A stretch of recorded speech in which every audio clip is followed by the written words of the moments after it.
우리 함께 성경 말씀 보겠습니다. 오늘은 요한복음 15장 25절에서 26절 말씀입니다. 우리 한 목소리로 크게 읽겠습니다. 시작. 예수께서 이르시되 나는 부활이요 생명이니 나를 믿는 자는 죽어도 살겠고 무릇 살아서 나를 믿는 자는 영원히 죽지 아니하리니 이것을 네가 믿느냐? 아멘. 근데 우리 이제 현대 신학이 등장하기 시작하면서 기독교의 교리가 부정되기 시작했습니다. 그 중에서 가장 큰 타격을 받은 부분이 바로 이 그리스도에 대한 신학이라고 하는 기독론에 대한 것입니다. 이 기독교 신학이 처음 세워질 때부터 이 기독교에 많은 이단들이 있었는데 이 사람들이 인간의 그 이성을 하나님의 말씀 계시보다 더 우위에 두는 그런 현대적인 신학이 등장하면서 18세기 말 19세기에는 본격적인 기독론에 대한 이단들이 등장하기 시작했습니다. 이 사람들은요, 우리 인간의 이성을 내세우면서 그리스도의 인성과 이 신성을 부정하기 시작하고요. 우리가 믿고 있는 그리스도의 성육신 사건, 그리고 하늘에 올라가신 승천, 이런 우리 신앙의 뼈대라고 할 수 있는 그런 아주 기본적인 우리 교리를 전부 부인하기 시작합니다. 우리가 예수님께서 종려주일 날에 보면 예수님께서 나귀를 타고 예루살렘 성에 입성하시잖아요. 그 다음에 예수님께서 무화과 나무를 보고 저주하시는 장면이 있는데 그때 이 자유주의 신학자들이 예수님께서 왜 이 나무를 보고 저주를 하시느냐라고 해서 예수님은 뭔가 이상한 사람이라고 부정하기 시작합니다. 그래서 나는 왜 크리스천이 아닌가라고 하는 그 아주 유명한 그 안티 기독교로 알려진 그 버트랜트 러셀이라고 하는 사람이 있는데요. 이 사람이 영국의 그 아주 유명한 철학자입니다. 근데 이 사람이 이 무화과 나무를 보고 저주하신 예수님에 대해서 이 예수님을 우리가 메시아로 받아들이기에는 예수님의 인성이 너무 실망스럽다라는 것입니다. 그래서 이 러셀은요, 그래서 자기는 그리스도인이 될 수 없다라고 말합니다. 이 버트랜트 러셀은 자신이 왜 기독교인이 되지 못하는가에 대해서 이 연약한 나무에 대해서 주님이 저주하셨기 때문에 나는 더 이상 기독교인이 되지 못한다라고 생각했습니다. 진정한 성인이라면 나무에 대해서도 화를 내면 안 된다고 생각했던 것입니다. 이뿐만 아니라 알버트 슈바이츠라고 알려진 최초 종말론이라고 하는 책을 쓴 이 사람은요, 이 예수 그리스도에 대해서 예수님을 정신착란에 빠진 예수님이라고 묘사했습니다. 우리가 아프리카의 성자로 알려진 그 아시죠, 여러분? 알버트 슈바이처 박사. 근데 이 사람이 역사적 예수라고 하는 연구에서 책을 쓰게 되는데요. 이 당시에 예수님은 우리가 알고 있는 그 정상적인 그런 정신 상태가 아니었다라고 말하고 있습니다. 예수님께서 그 십자가의 죽음을 앞두고 정신이 너무 불안전하고 정신적인 혼란 상태에 빠져서 예수님께서 그 나무를 저주했고 그래서 자기도 예수님을 믿지 못한다고 이야기했습니다. 우리가 흔히 아프리카의 성자로 불린 이 알버트 슈바이처 박사도 노벨상을 받은 사람인데요. 근데 이 사람은요, 우리 그리스도인의 예수님의 신성을 인정하지 않는 그런 신학자로 우리에게 알려져 있습니다. 예수 그리스도가 스스로 예수님이라고 믿고 자신이 죽어야 하나님의 나라를 종말에 이룰 수 있을 거라고 소위 말해서 착각을 해서 정신병에 빠져서 그가 여러 제사장들을 충동시켜서 자기 스스로 죽음을 자처했다고 주장했습니다. 자, 그래서 이 현대 기독교에 들어와서 이 알버트 슈바이처 박사보다 더 과격한 주장을 하는 그런 현대 신학자들이 우리가 일일이 다 나열할 수 없을 정도로 많은 이런 기독교 이론들이 생겨나기 시작했습니다. 이들의 주장은요, 한 사람의 신앙을 무너뜨리는 역할을 하고 결국 유럽의 교회를 다 어떻게 했어요? 쇠퇴하게 만들었습니다. 우리는요, 기독교의 신앙이라고 할 때 예수 그리스도의 부활을 역사적인 사건이라고 우리가 믿습니다. 그런데 오늘날 현대 신학에 들어와서 이렇게 인간의 이성을 앞세우는 이런 신학자들은요, 더 이상 예수 그리스도의 부활의 사건을 역사적인 사건으로 믿지 않습니다. 이 사람들은요, 성경에 나타나고 있는 모든 우리 초자연적인 사건들 있죠, 그것을 전부 다 부정합니다. 뉴욕타임스 보도에 따르면 미국 플로리다 주립대학교 해양학자였던 도론 로프러의 연구팀은 예수에 대한 연구를 발표했는데요. 마가복음에 나타난 그 예수께서 무리를 걸으신 사건, 그 사건은 언제까지나 예수님의 기적이 아니고 뭐예요? 결빙 현상 때문에 일어났다라고 연구를 발표했습니다. 그러니까 물이 얼어가지고 그 위를 걸었다는 거죠. 이 연구팀은요, 지중해 해수면 온도를 체크한 다음에 그것을 분석했대요. 그래서 과거 그 갈릴리 호수에서 그 예수님께서 걸으셨던 그 당시에 아주 추웠기 때문에 결빙 현상이 일어날 수 있었다는 것입니다.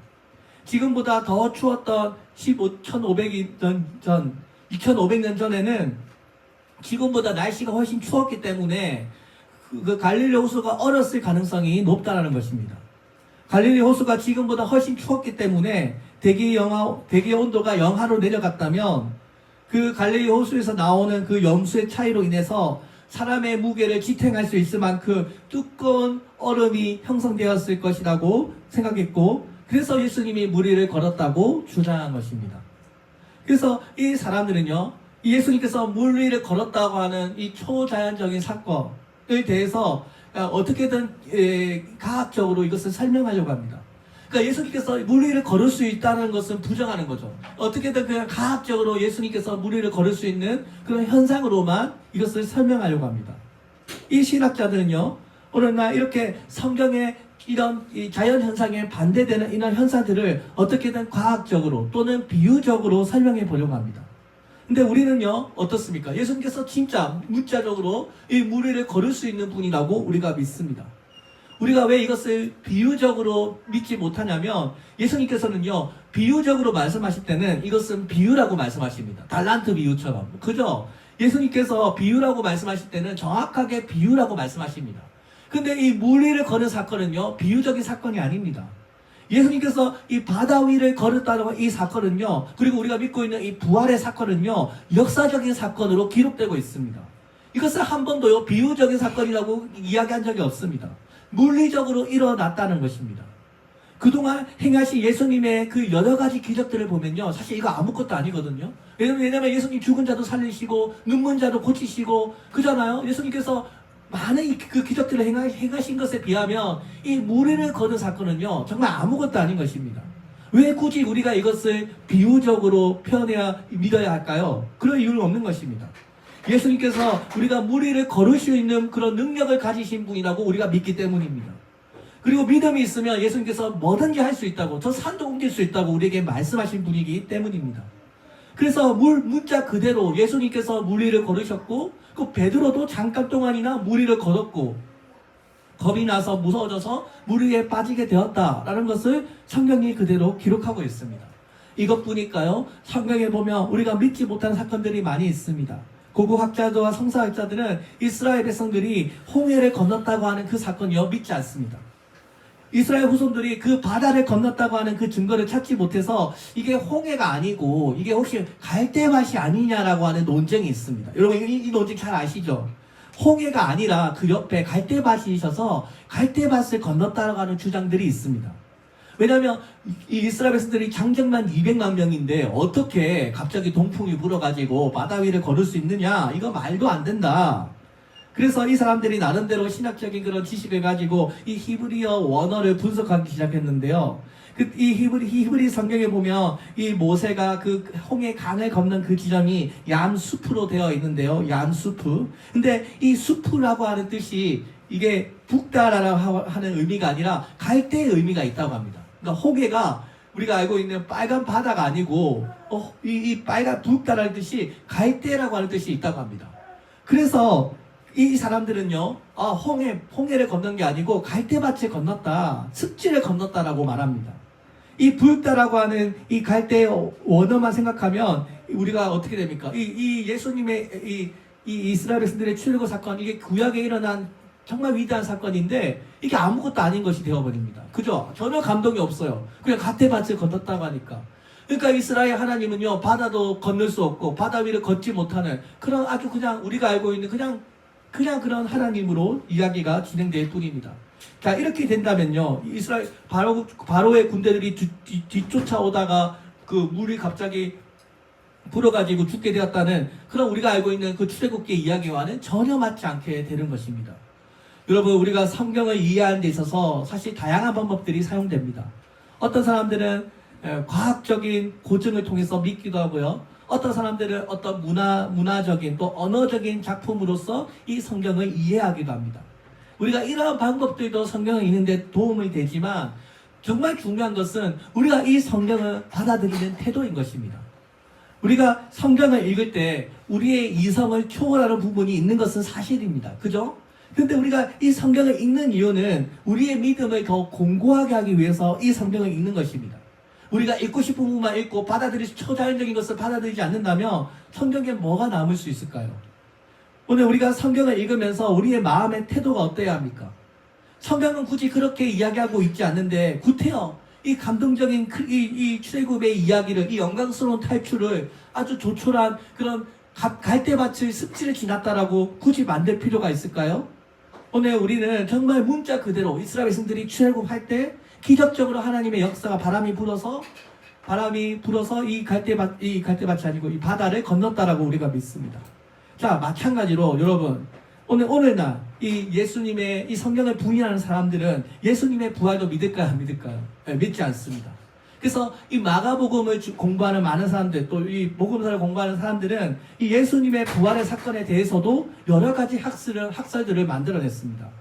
그 중에서 가장 유명한 학설이 바로 도거설입니다. 그러니까 빈 무덤에 왔는데 왜 빈 무덤이냐? 이 학설들을 만들어냈어요. 이 기절설. 예수께서 잠깐 기절했다가 무덤에서 일어나가지고 밖으로 나가셨다. 그 다음에 도거설, 훔쳐갔다.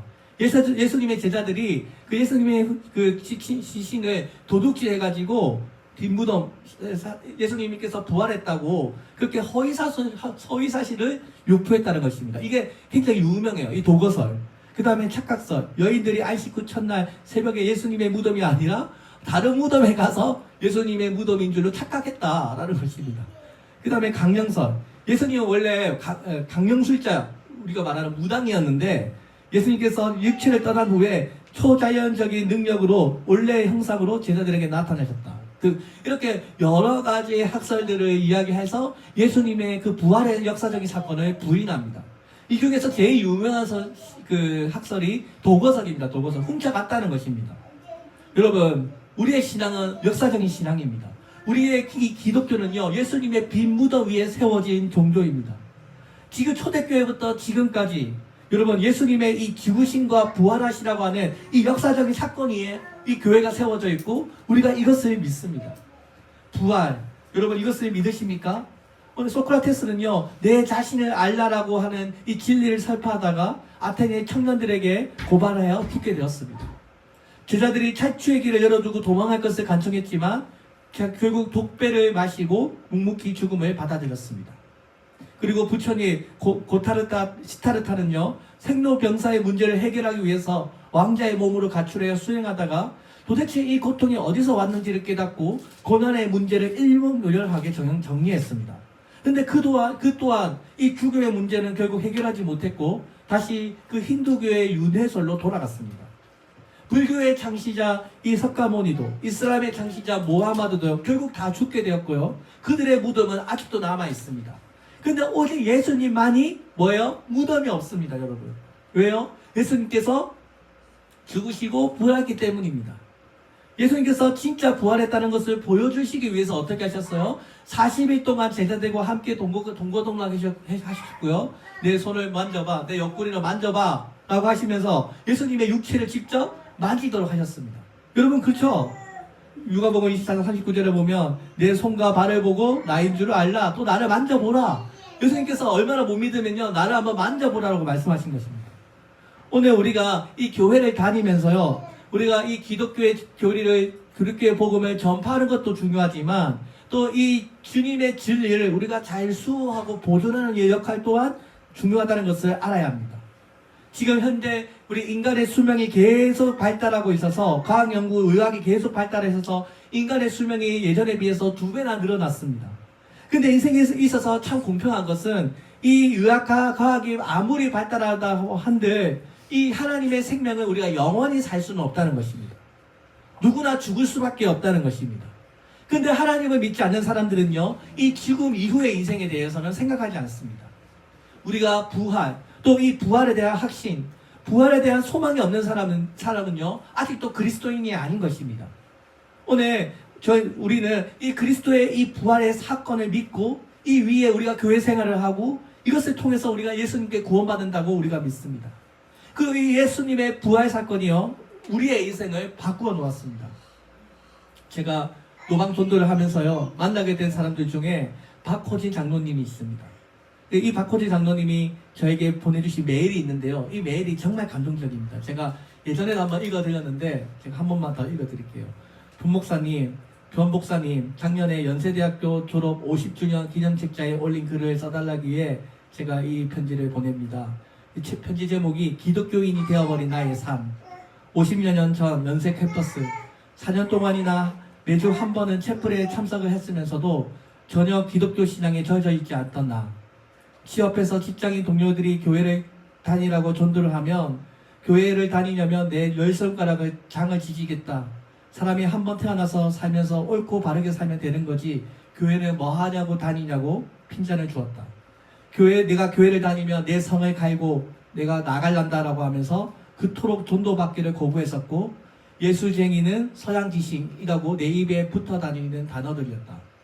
그러다가 절친한 동료가 아주 살갑게 나를 전도해 왔고, 계속 뿌리치기가 힘들어서 바닷물을 갈랐다느니 무리를 걸었다더니 기도로 병이 나았다더니 그런 유치한 구절만이라도 성경에서 빼준다면 내가 교회를 다니겠다라고 못을 박으면서 오만방장하게 살았던 나.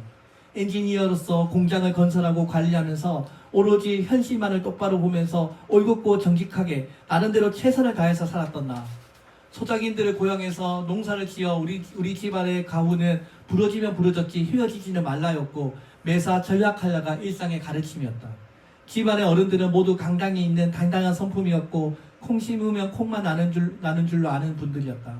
조상의 이런 모습들은 후손들의 정직과 성실한 삶의 모범이 되는 거 맞았지만 기독교의 신앙이 심어지기에는 아주 어려운 집안이었다. 입사 7년 8년 차이던 1980년대 초, 회사의 해외 동경 지점 주재원으로부터 근무하도록 준비하라고 하는 예비 명령을 받았다. 직장인이라면 누구나 바라보는 해외 지점 근무. 가족과 함께 해외 생활을 할 준비를 하던 그 시기에 집사람이 병원에서 새벽에 아들을 출산하였는데 산후출혈이 멈추지 않아서 절체절명 상태가 되었고, 아무리 불러도 의식이 없는 상태가 되어버렸다. 그 당시 내 월급 3분의 1 정도를 가지고 그 지혈제 주사를 수차례 놨어도 전혀 듣지 않는다면서 의사가 당황해하면서 어쩔 줄 몰라 했다. 답답하게 한 방울씩 들어가는 그 수혈의 양을 늘리라고 내가 화를 내었더니 간호원들이 큰일 난다면서 거부했다. 어린 딸은 엄마가 눈사람이 되어버렸다며 울어댔고, 간호원들과 처제는 피가 담긴 그릇을 계속 들고 나왔다. 6시간, 7시간이 넘도록 전혀 차도가 없었고, 병실 밖에서 나는 처음으로 절망을 느꼈다. 애 낳다가 마누라를 잃었다라고 하는 주위 사람들의 비극이 나에게도 현실로 일어난다는 것을 실감해 오면서 해외 주재원은커녕 이제 핏덩이 아들과 4살짜리 딸을 엄마 없이 키우는 나의 운명이 된다는 것에 절망감을 느꼈다. 그달이 주일이었는데 종호가 되었을 때 그 원장의 부인이라는 분이 부랴부랴 들어오다가 나를 보며 남편이냐 교회를 다니냐고 확인하더니 우리 그리스도인들은 이럴 때마다 기도를 합니다라고 아주 단호하게 달아난 어조로 못을 박듯이 말하고 병실로 들어가서 집사람 머리맡에 기도를 했다. 나는 문 밖에 서서 생애 처음으로 하나님이라고 하는 신이 존재한다며 우리 집사람을 살려주십시오. 살려주면 제가 죽을 때까지 교회 다니겠습니다라고 마음속으로 절규를 했는데 두 눈에는 이유를 알 수 없는 뜨거운 눈물이 줄줄 흘러나왔다. 지금도 그 눈물의 뜨거움을 기억한다. 나를 전도하려고 했던 그 녀석들이 그 녀석들을 그토록 내가 거부했고, 너나 나나 다 엔지니어인데 너는 천국이 있다는 것을 진짜로 믿는 거냐라면서 내가 그 사람을 측은하게 여기고 무시했던 내 언행들이 떠오르면서 눈물을 주체할 수 없었다. 갑자기 방문이 열리면서 간호원들이 밝은 목소리로 떠들면서 나왔다. 바로 피가 멈췄다는 것이다. 나중에 집사람은 나에게 맏며느리로서 장손을 낳았으니 무슨 수를 써서라도 기어코 살고 싶었다. 정신이 가물가물해지는데 악착같이 살고 싶었는데 그 사모님의 간절한 기도를 들으면서 마음이 편안해지고 내가 살고 싶다는 마음이 허물어져 가더니 결국 나중에는 죽어도 내가 원이 없다고 하는 심정이 되었는데 주위에서 떠드는 소리가 들렸다고 말했다. 그토록 흘러나오던 피가 기도하는 중에 멈추게 되었다고 하는 그 기사가 그 지역의 기독신문에 며칠 후에 실리게 되었다.